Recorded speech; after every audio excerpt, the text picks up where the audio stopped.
Okay, everyone. So the only other task for you today, there's no additional reading to do or anything like that that's required, but you will be doing some more in-depth writing today, and you're going to complete a CQA, and I would like you to do CQA format with this on the symbolism that you noticed in your LDG book.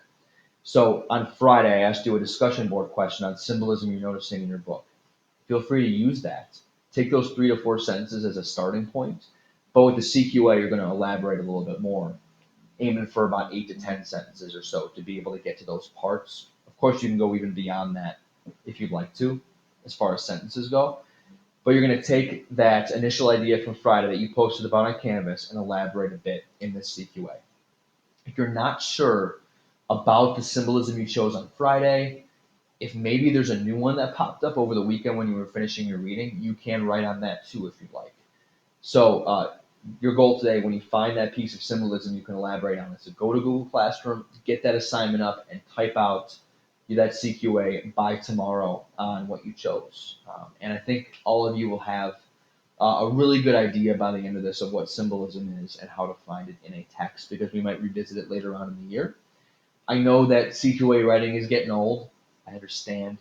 I know that talking about symbolism might be getting old, but just so you know, I'm not just pulling this assignment out of thin air. This is something that I know from reading my former students' essays this past fall and winter, especially the freshmen who have read Rite of Passage and Lord of the Flies and books like that, uh, and even in years past with the Odyssey. They do a lot of work on both CQA writing and finding symbolism and analyzing symbolism in these texts. And so what we're doing here is trying to give you a head start to being able to kind of dig deeper into this more figurative and more inferential type of thinking, not just locating symbolism, but analyzing it in a way that really shows what the author's intent was. So we're doing this for a good reason. I kind of outlined here all the parts of the CQA on that document if you need a little refresher on the structure of it. If you're having trouble with ideas, you know I'm here, checking my email all day. I'd be happy to lead you in the right direction. But see what you can do with this. Do your best. I'll be obviously looking at these like I have looked at all of your logs in the past to see what you came up with.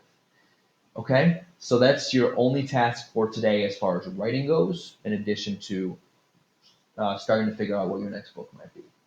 We'll be back tomorrow. Tomorrow's going to be largely a catch up day, I think, as far as giving you kind of a checklist of all the different things we've done online. And if you've fallen behind on any of them, it's a chance for you to get back on track. See you guys soon.